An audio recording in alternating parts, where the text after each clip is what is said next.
Hello ladies and gentlemen, and welcome back to my channel. If you're new, welcome. And today we got some news, not only Crossout news, but we got some tech news coming down the pipeline. And for Crossout, we got a new battle pass coming, so stay tuned for the information on the tech news. Anyways, let's get started. So in the first part of the announcement for the new battle pass, they announced that we're getting a new weapon and a new engine. And the new weapon is okay. That's further down. We'll get to that.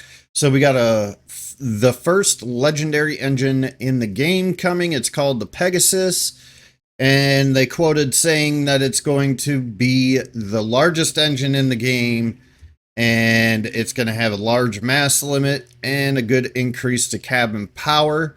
So we can look forward to that. And in the weapon one, this one's pretty interesting. I'm kind of excited for it. I'm hoping it's better than the Athena, because we've seen that doesn't do the greatest damage. It's not the worst weapon, but not the best weapon.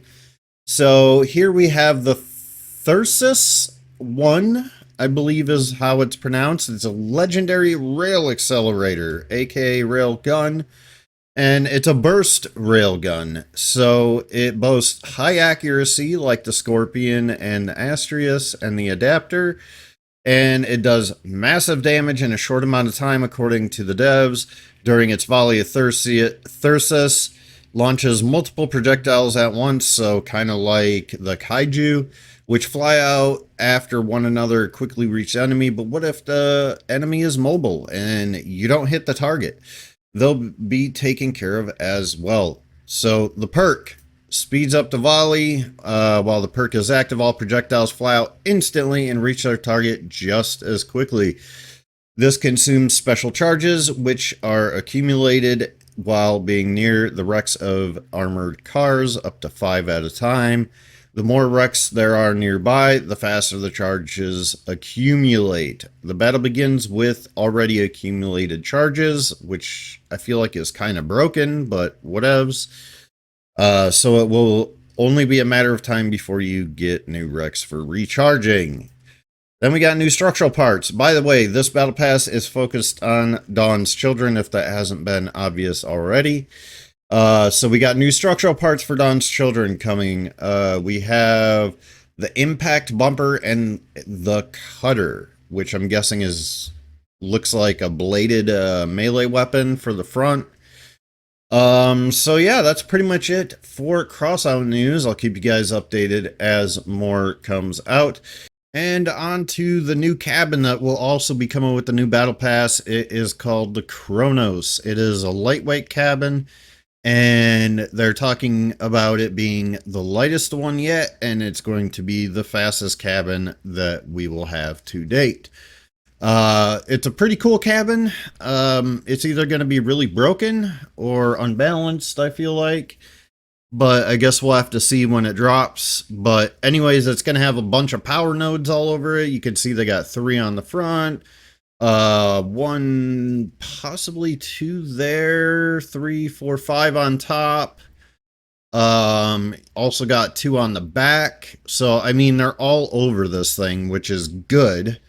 And they chose good placement for them, I feel like.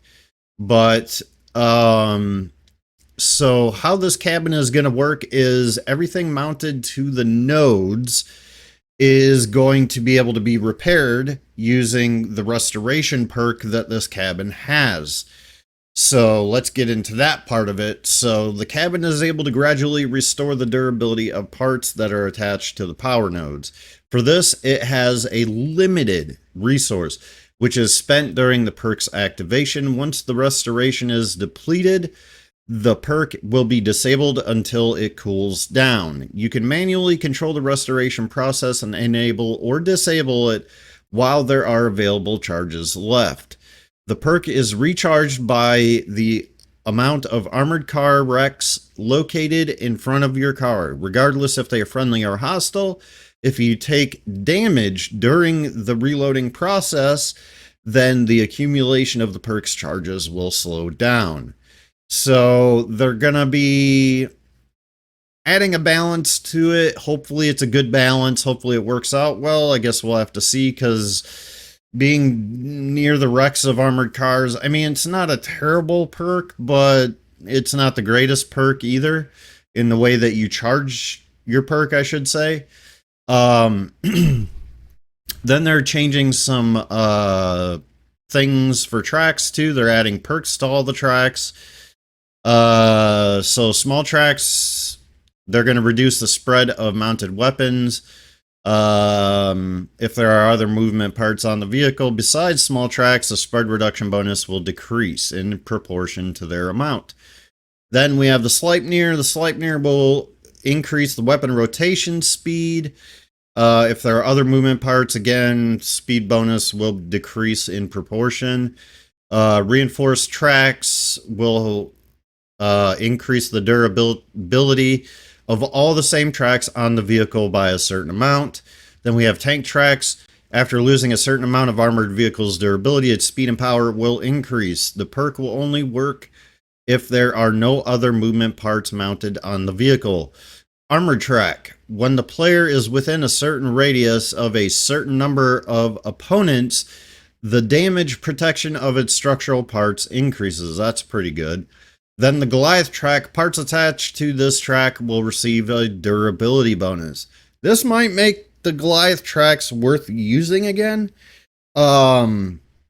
Especially for the people who like to mount cannons on the inside of their tracks. This is going to help a lot keeping those cannons on. Going to be super annoying to go against. But then we also have some changes to cabins too. Some of the blue cabins are getting changed to special rarity. And they are all getting perks, not just one or two this time. So the Hot Rod, which I actually have on my account right now, is being changed from medium to light. It is going to special rarity, 1300 power score. Cabin speed is increased from 80 to 90 kilometers an hour. The perk that it's getting is increases the accuracy of mounted weapons by 15%. So the Torero's perk, pretty awesome. Torero is on the list as well. We'll get to that though. Then the Jockey Cabin, which nobody seems to have because you can't buy it on the market and you can't craft it because it's a pack item. Anyways, getting changed to special rarity, 1100 power score.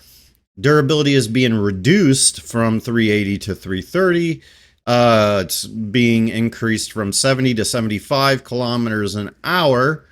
Tonnage is increased from 41 to 46. Mass limit increased from 9 to 95. And the perk, the damage of weapons and drones is increased as long as there are enemy vehicles in the radius of 25 meters from you, with a max bonus of 10% over 10 seconds. The Carapace, another vehicle or another cabin that no one seems to have because it's a pack item.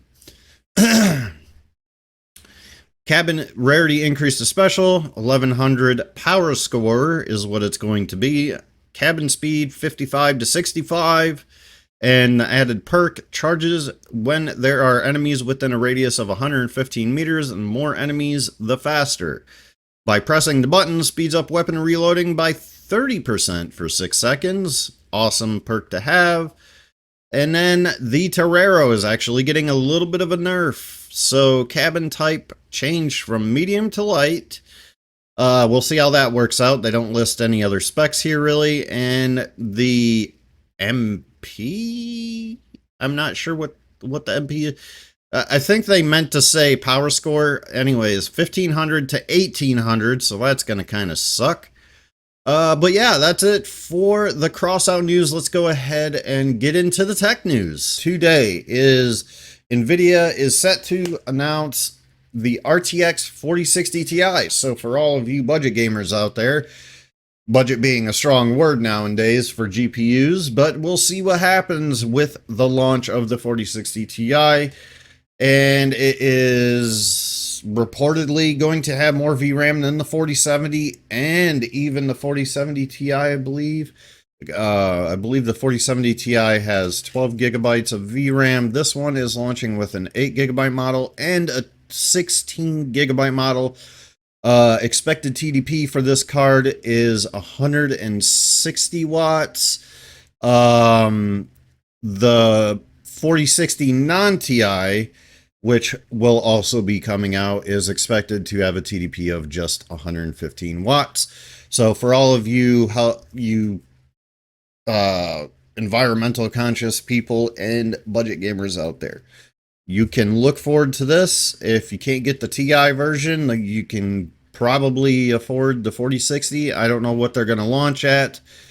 But given that the 4070 is around 500 US dollars or so, I would assume that this is going to launch at, probably, my estimate for the TI version would probably be maybe about 450 or 400, and then I'm hoping around 300 for the non-TI version. That would be great. Now, obviously, the TI version with the 16 gigabytes of VRAM is probably going to cost more than the 8 gigabyte model, but we will see. So it says here, should you be wanting an upgrade? Unfortunately, according to the report, it will be the last of the 3 to launch for the 4060 Ti, 16 gigabyte model. And for the 4060 Ti 8 gigabyte model, it's expected to release in May, so this month. With the 4060 as well, following shortly after, and the 4060 Ti 16 gigabyte model in July, which is actually perfect for me. I'm looking for a new card for video recording and streaming anyways, and I feel like the 60 Ti 16 gigabyte, excuse me, voice crack, will be a perfect addition to my system for said workloads.